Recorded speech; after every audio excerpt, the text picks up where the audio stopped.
In this video, I would like to discuss things I'd love to see in the game and mechanics I wish were added. Some examples of that would be the addition of a good guy mechanic, where civilians are armed, the introduction of a dynamically changing house map, and going over my hopes for the Ready or Not campaign that had some new details revealed in the AMA Void has released recently. Hopefully we had a good new year, because boy, that's probably where the year will peak. Talking about that though, let's take a peek at some of the weapons I'm hoping will be introduced in the coming months. Void has already talked about the AUG A3 being introduced into Ready or Not in the recent AMA, which makes me believe this is a no-brainer and will be introduced at some point. Talking about mountain German guns though, I hope to see the Swiss SG550 line of weapons added to the game, with the SG552 being the most likely candidate because of its size. On top of that, I would like weapons already in the game but hidden from the normal player to be available. For example, the M14 and the G3 would make for very nice marksman rifles. They would require a little bit of incentive to be used however. Luckily, the G3 has the possibility of having the HK-79 grenade launcher added to it. The HK-79, or more specifically the portable version of it, the HK-69, is still used by police departments nowadays for rubber and gas shells. These shells could also be used for the HK-79, which I think would more than make up for the limited capabilities the G3 will experience in certain situations. A marksman rifle unfortunately isn't very useful in the current maps however, which would require Void to add some new ones. Luckily, I have just the suggestions that would allow for them to be usable. Starting off, there is a popular request from players to just add a normal Suburban House to the game, and I see so much potential with that. However, we have to remember Void is a small studio, and they themselves described it as... Ron was, how I put it and how I told people, it's three guys in a basement, sitting at #1 on Steam for a while. Right, that's really what we're trying to deal with, compete with the AAAs with the budget of three guys in a basement. This means they have limited resources, and some of my suggestions just aren't possible to achieve. But I would love to have this map specifically be dynamically changing each time you load in.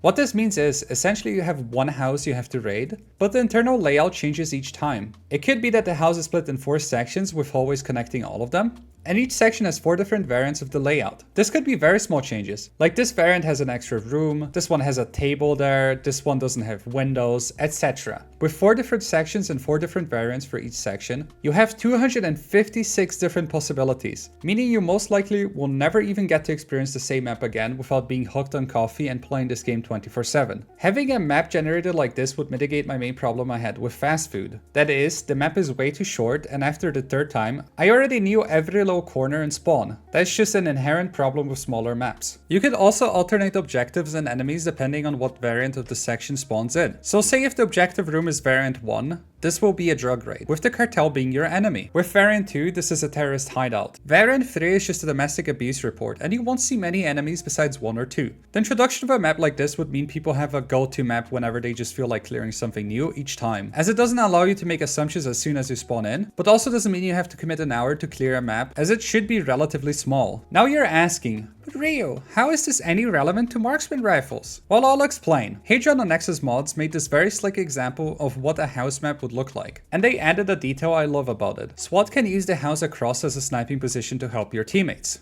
If the developers would allow for something like that too, it could help DMRs find its place as a viable option. On top of that, I would love if they actually added zoomed in sights. As of right now, they don't really have the 4x or 8x zoom some scopes are supposed to have. Talking about scopes though, let's go back to the scope of this video, which is suggesting cool things. And my next idea came after I had a trip to the US. While going through the airport, the obvious first thought you have is, damn, wouldn't this be cool if Void Interactive, the creator of the hit game Ready or Not, made a game based on this airport? That's a normal thought, right? Right? Anyway, while waiting for 8 hours for my plane due to delays and me being bad at planning, I took a look around at what could possibly be useful. And I came to the conclusion a map that includes a terminal and parts of the gates would be incredibly sick. Going through the Munich airport, there were many areas with shops and stairs, which would allow for a shopping mall-esque gameplay experience people asked for. And on top of that, it also introduces many open areas that have limited cover you'd have to negotiate your way around, making DMRs to cover long corridors amazing. Best of all though, it could also see the introduction of a plane raid, making it a map as big as Hospital potentially with all the space you have to go through all the way from the terminal start up until the cargo bay of an Airbus 350. They could also make a hostage rescue specific mode that would only feature the airplane. The possibilities with the airport map are just as endless as with the house map. Talking about doing the most with the resources available though, let's briefly touch on a campaign that was expanded upon in the last AMA. The developers gave some very important information into what we could expect of the campaign.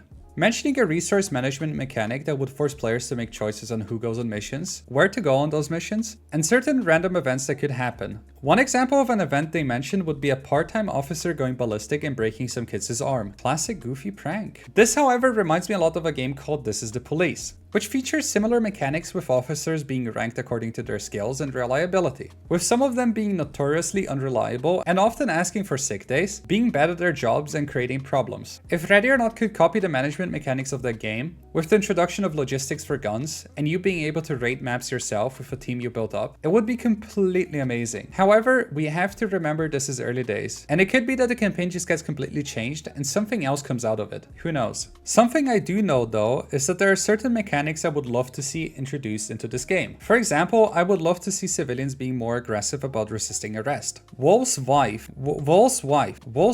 This is really hard to say as a German, holy shit. Amos's wife does a pretty good job at that, and gained a reputation for being a difficult person to arrest on the Ready or Not Reddit. However, I would love if more civilians did that. I think if civilians were able to fight back, I would be even more scared to approach them, instead of having the mindset that I have right now, which is, oh, that's a civilian, they can't do anything, so let me just approach them and cuff them. If they were able to kick my head in from time to time, I probably would be a little bit more cautious. On top of that, I would love to see some of the suspect AI in plain clothing. Basically just using the same clothing that a normal civilian would. For example, in the data center map, I could very well imagine a guard that is going or getting off their shift and wearing casual clothing, suddenly getting involved in the situation. This would make it harder to tell who is a civilian and who isn't. Because quite frankly, right now I already know who is a suspect and who isn't just based on their model. It takes away the fun and the uncertainty of just knowing, hey, this is someone I have to worry about, and hey, this is just some civilian that I already know won't do anything to me. Also, adding good guys with guns would be amazing, as it would create confusion and uncertainty of whether someone that has a gun has the intent to shoot you or not. Talking about amazing though, the support you guys showed me on my last video was, well, amazing. And I appreciate everyone that liked and commented, especially those that corrected a couple of the mistakes I made. Now that I mentioned that though, if you want to learn more about your loadout, feel free to check the video on the screen, which goes over some cool stuff like ballistic protection that gas mask offers.